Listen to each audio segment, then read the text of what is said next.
Welcome to Daytime Ottawa here on Rogers TV. It is Friday. Oh my goodness, we made it. What a great show. We got a busy show ahead, so I'm going to just dive right in with our first guest. We're going to be talking about something that's delicious and nutritious, and you can find it locally.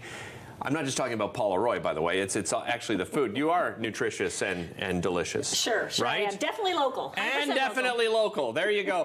Paula, of course, is the host of Paula Roy's Favorite Foods right here on Rogers TV. And we're just talking, you're looking at maybe doing some special holiday episodes, That's right? Gifts from the kitchen. I love Things that. you can make ahead of time with quality ingredients, but they don't break the bank. And for, you know, the bus driver, the teacher, your neighbor, your sister-in-law you don't really like. Just kidding. But a gift that you make is always a gift from the heart. Yeah, so agreed. It's going to be fun. We're going to shoot those starting in mid-November, and they'll be rolling out throughout December. Fantastic. I'm looking forward to that. So squash, it's versatile, it's delicious, it's nutritious, but I think a lot of people probably prepare it the same way every time. And maybe that's one of the reasons why they don't do it often enough, right? As I was saying to you earlier, my mom, who's 94 and a half, told me yesterday this has been her favorite vegetable for her whole life. And you just found out, like days ago. Didn't know that yesterday. And I said, why, Mom? Why is it your favorite? She said, it's so versatile. You can prepare it so many different ways. So I tried to get her on a plane to come here to do the show, but apparently she was busy mahjong or something. I don't know. Anyway, squash. First, PSA, do not eat the decorative gourds that you bought for your Thanksgiving table. Right. They're not poisonous, contrary to what some people think. Okay. But the outsides are really, really hard. They're usually shellacked on top of that, and then inside there's no flesh. So just when they're done being decorative, you could. You know what you can do though? I mean, if you have a cottage or something, if you throw them just into the valley, they'll actually grow. Yeah. We've done that. Just like, toss them in Sometimes after they start to go a little bit. Crack, or just give them a crack. with a hammer. Okay. Yeah.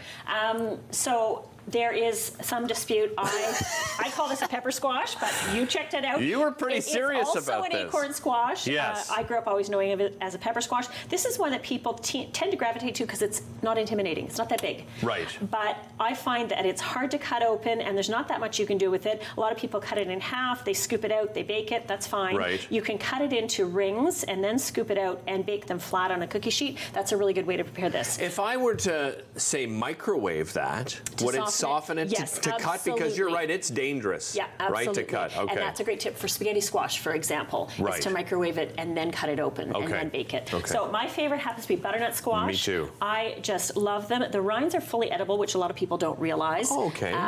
As long as you make sure that it's cooked enough that they're soft. And with this shape, the bulb end is where the seeds are, so you can do so many quick, easy things with the top part, and then the bulb is the one you have to cut in half and scoop the seeds out. Right. And you can roast the seeds of squash just like pumpkins if you want those tasty little snacks or garnish for soup. So first this is why I love having you on the show. I learned so much. I never knew that you could roast the actual seeds. So this preparation is so easy. It takes about 15 minutes. I just sliced this butternut into very thin slices, about a quarter of an inch. Yeah. A little bit of olive oil, salt and pepper, a drizzle of maple syrup.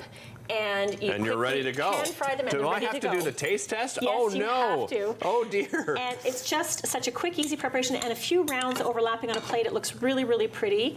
And as you can see, the rind is so soft. It's just delicious, and you can even make them ahead of time and reheat them. So that's a really good, quick way. And you like doing that a lot, right? Oh yes, definitely. Make ahead of time so that when guests or and family, friends come over, you're not stuck in the kitchen all the time. But only if it's not going to compromise the finished product. So there's some things that you have to do last minute. Right. But in this case, these you could do them 2 days ahead. Doesn't hurt them one bit. So it's great. So another thing that I love to make are tarts with vegetables, like mushrooms and different things. So these are roasted butternut squash tarts with homemade ricotta, and then there's caramelized onions hiding in the bottom.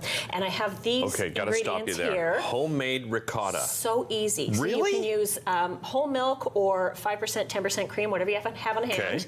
And you heat it to about 185 degrees Fahrenheit. Had to think about that. And then you just add a bit of salt and then either vinegar or lemon juice. Let it sit for 10 minutes and it'll sort of curdle. Right. You strain it and you're left with perfect ricotta, and the flavor is unbelievable. Would you put it like in a cheesecloth to strain, or just in a regular that's right, or a really fine meshed sieve if you have one. And it only keeps for about 3 or 4 days in the fridge, but you can make as small as like 1 cup worth of cream, which would give you about a 1/4 cup of ricotta. So you can make exactly what you need. And I find store-bought ricotta, A, it has no flavor, and B, it goes bad really quickly. You buy the whole tub, you need your 1/2 cup, and then what are you going to do? You're so watch right. It spoil. You're so, especially the flavor side of it, right? It just... So I encourage you to sample one of these little tarts. Oh, no, I have to sample one of these as well? Testing. Okay. Well, you keep chatting while because I don't want to talk with my mouth full. So all I did here was cube the squash really small, about 1/2 inch, and roasted it with a bit of olive oil until it was tender. And the caramelized onions I do in huge batches. I'll do like 10 big onions and then freeze it in small quantities in Ziploc bags. So then I can just pull out a few caramelized onions at a time. That is a great idea, and that is a great tart. Good. A little sweet and savory at the same time, right? Because of that butternut. And the onions, too, have a sweetness to them. Yes, of course, yeah. So I love pumpkin pie, but there's 2 problems I have with pumpkin pie. First is I'll eat the whole dang pie. So I can't I don't know if that's a problem. Well, I guess maybe you're right. Okay. Sometimes I don't have pastry in the freezer, or I don't have time to make pastry and roll it out. So this is a pumpkin pie parfait that you are going to make. All right. And you can cook up a sweet pumpkin, the small, they call them sugar pumpkins, the small ones. Jack-o'-lanterns, not quite so flavorful. Yeah. Or buy pumpkin pie, not pumpkin pie filling, because it's got way too much sugar in it. So this canned pumpkin, you can use what you need, portion it out and freeze it. It'll freeze for a year. So don't be daunted by the size of the can. Fantastic. All right. So I'm going to get used to stir together the pumpkin. I'm just going to move this aside so everybody could... We've got some Greek yogurt in there. All right. Nice and healthy. And a little bit of maple syrup for sweetness. Okay.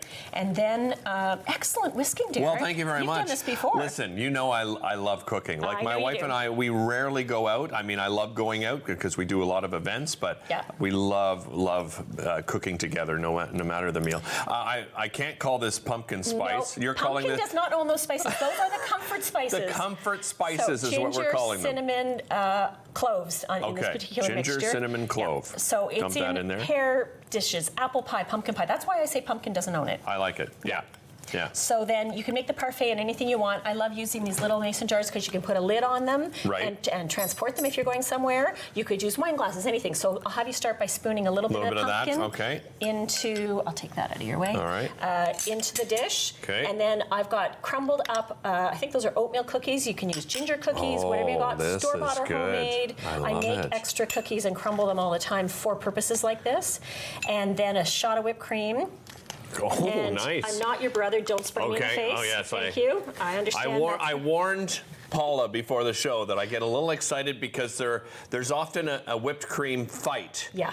During the holidays at my house, but I won't put you through that. Here we go, a little bit of that. And then another layer of the pumpkin. Okay. So they look really pretty and so easy to serve up and so easy to eat. Yeah, and you can make them bigger, smaller, right? That's right. You could use the taller mason jars if you wanted. I have some old-fashioned parfait glasses with the long spoons. Oh, nice. And those are kind of fun to play with as well. Look at that. And then another shot of whipped cream. And there you go. Okay. So it's just a really fun way. Pumpkin is, of course, a squash. And you can... a little crumble. Oh my gosh, look at that. Artistic, bravo. Thank you very much. Thank you. I'll be here all week. Try the veal. Yeah. And try the parfait. Okay, Derek. try the parfait. Remind everybody at home where they can see the show. It's Wednesdays at 8:30. Is that the premiere episodes? I mean, it's all over the place. It changes all the time. If you check the Rogers schedule, or if you still get the newspaper, it's in there too. And watch for the holiday episodes coming up, and find all these recipes and more at constantlycooking.com. Fantastic. We'll be back with more right after this. Don't go anywhere. This is